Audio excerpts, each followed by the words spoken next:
Hi everybody, welcome to OC Avery. In today's video we're going to be pairing up the canaries. We've got various uses for the canaries with this breeding season. Some we've got for breeding straight and the others we've got for feeding purposes. So we're going to run through each pair that we've got, how many pairs we've got and what purpose they're going to be serving this breeding season. So I hope you enjoyed today's video, and remember we're trying to hit 10,000 subscribers by the end of the year, so please make sure you subscribe down below. Thank you.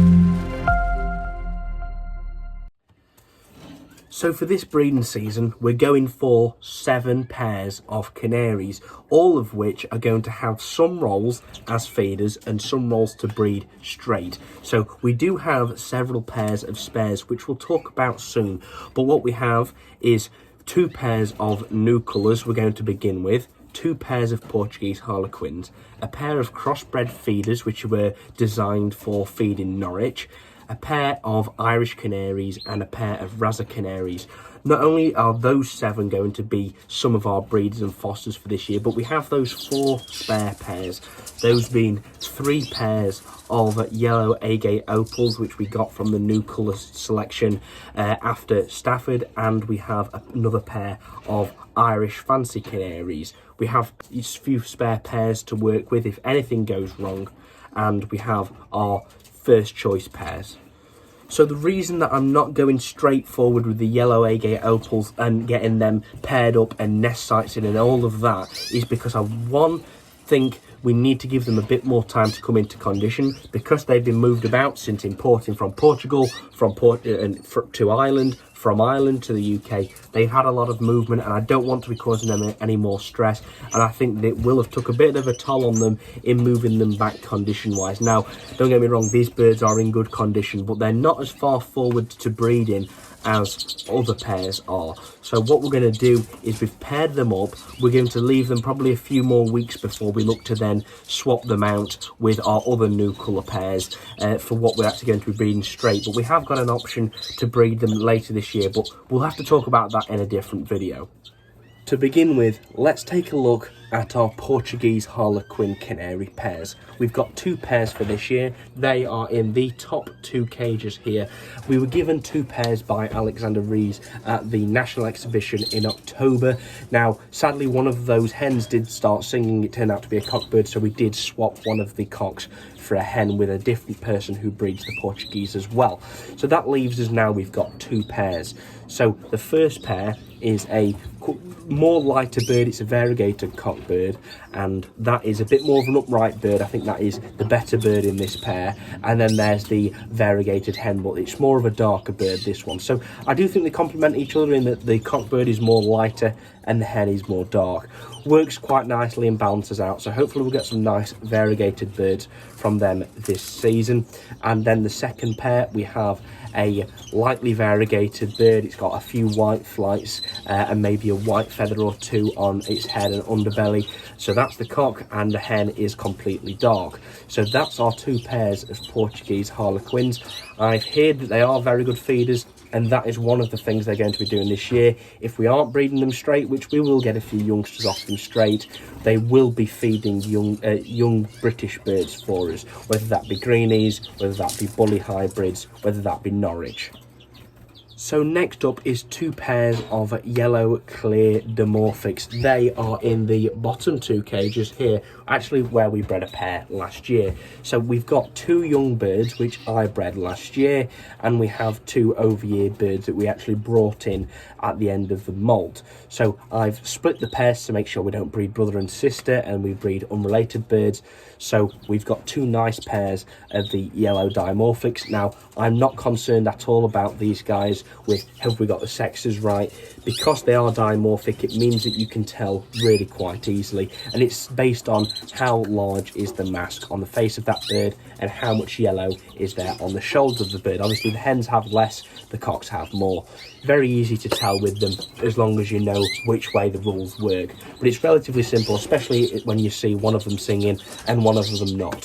So that is our 2 pairs of yellow dimorphics. They will be on a bit of a switch out system with the yellow agate opals. We're going to see how the yellow agate opals come in condition over the next few weeks, and then they may take the place of the yellow mosaics. But we can't guarantee that yet, so let's give them a bit of time and we'll see how they get on.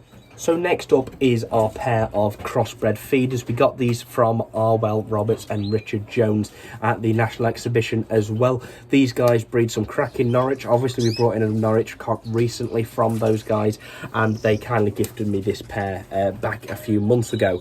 So we've got a white, it'd be a white variegated bird, a white and blue. You can see that she has got fife in her because of the shape, and you can see that she's got lizard in her because of the markings on the blue. Now these guys are combinations of all sorts. They've got fife, Irish, lizard, red factor, Norwich, new colour, all sorts in them to give the best blend of different breeds for feeding. And of course they were bred selectively from only the best parents to make sure that the birds that they are breeding are the best feeders possible. And then the cockbird is clearly quite a visible sort of red factor derived bird. So I'm looking forward to see how they get on. Fingers crossed we do breed from them, because I would like to make sure we get a couple of youngsters from these guys for next year, especially considering the line they're from and how they've been used. So again, these guys will be used on all the British birds, but mainly the Norwich. And the idea of that is because they were specifically bred to breed to rear Norwich, I think they're going to have the best chance of rearing them, and I think they're going to be the best feeders for the Norwich alongside the new colours. So fingers crossed that we do have good results from those guys, and it'll be interesting to see what their youngsters look like as well. Combining the red factor with blue and white, I don't know what will come out, so that'll be something interesting and exciting for this breeding season. Next up is an Irish fancy pair. We've got two pairs of Irish. I've simply just got the pair that I thought were a bit further along in condition, and again, they're lovely birds. So they're almost all clear. I believe the cockbird is a clear Irish fancy, and the hen is more sort of a ticked bird than anything. She's got sort of one dark flight feather, and that's it. So I don't think you would normally pair a clear to a clear in any stud, but what I'm doing here is we're using them as feeders, so I think we'll be all right. And as long as we're pairing that buff to yellow, I think that's the main thing that's important here. So these guys, because of their size, we're not going to be putting greenies under them. We're not going to be putting anything large underneath them. They're going to be getting small birds, and that is like the red poles, and that is like the twites. Smaller finches that perhaps if something goes wrong, whether they don't rear their own young for whatever reason, whether they get disturbed, whether they lay the eggs in the seed pot, anything simple like that, the eggs can go under this smaller canary pair, and I think they'll have a better chance of rearing. We did try red poles under fifes and new colours last year, and we didn't have a great result because of the size difference. So I'm thinking small canary rearing a small finch, that should suit better. And then finally, this is the last pair that we're going to look at for what is definitely going to be rearing for us this year. And it's a pair of Razzers. We've got well, it's a clear yellow bird and a buff green bird. I'm honestly not sure which is the cock. I thought the cock was the yellow one, and I now believe it's the green one. We'll see, but either way, I know it's a pair. It's supposed to be a pair, but if it's not, then we do have backups. But the ideas of having the Razzers again, just like the Irish, a small canary to feed small finches. Maybe they'll get a red pole bully hybrid. Fingers crossed we might breed one. Maybe they'll get red poles, maybe they'll get twites. I don't know, but that's going to depend on what happens this breeding season. Just fingers crossed that we get something that they can rear for us that would be rare, like a bully hybrid. So our spare pairs that we have in four single breeders, is very simple. These guys are the three pairs of yellow agate opals. We do have a spare hen for those guys as well, but I've left her out in a flight actually with a twite mule, just because she was the worst of the four hens, even though they're all pretty good. So I just thought I'll leave her out. She can stay out in the flights. I think she's a bit more behind anyway. And then we have a pair of Irish canaries as well. So the pair of Irish, if it does turn out the two Razzers are two cocks or two hens, we can put those in their place, and I'm sure they'll do just as good as the Razzers would. Or please don't hate me for this, but we might crossbreed the Razzers and the Irish. I know a lot of people would not like that because you were trying to keep the breeds pure, but the simple reason we would be doing this is to build the line of small feeder canaries. We would eventually end up merging all the small ones, so we'd eventually end up merging those that rear Norwich with those that are rearing red polls, so that we've got this small line of good feeders that'll do as red polls, that'll do as twice, siskins, goldies, stuff like that. So the 7 cages which we are definitely having canaries in are the wire breeders and the small single breeders at the bottom.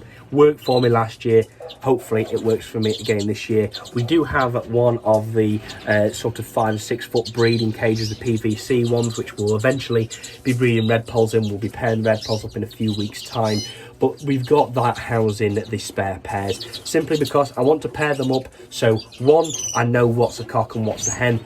If I have made any mistakes, it means that I can make changes as I see fit, because I know that the pairs that we've gone for 100% in the original breeding cages are pairs, or at least I believe they are.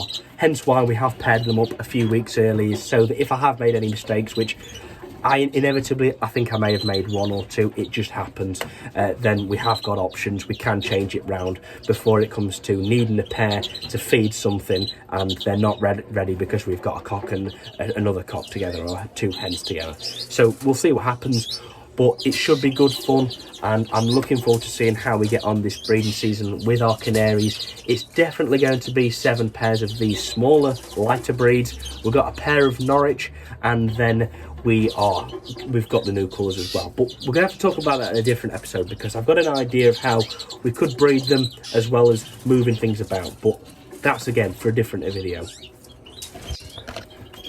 So of course the canaries are further advanced than the British. They're always going to be, pretty much. They're so much easier to breed and very simple. The flights have been full of song this week. We've had some brilliant weather, highs of about 15 to 18, so it's been great. The sun's been out, the birds have loved it, and I have seen that's really sort of kicked them up a gear, and I'm looking forward to seeing how that gets on and works for us in the long run. Hopefully we don't get a cold snap now that'll throw them back down, but inevitably that is why we don't pair up any British birds until at least April, because I don't want to take that risk with losing anything. But all the rest of the British, especially the hens, I'm putting in a little bit of nest material in for now. I just want to see how they're getting on. Are they picking up material? Are they shredding paper or anything like that? The red poll hens, they're shredding paper very easily. They're going straight for it, spending all day picking at it, pulling at it, enjoying it.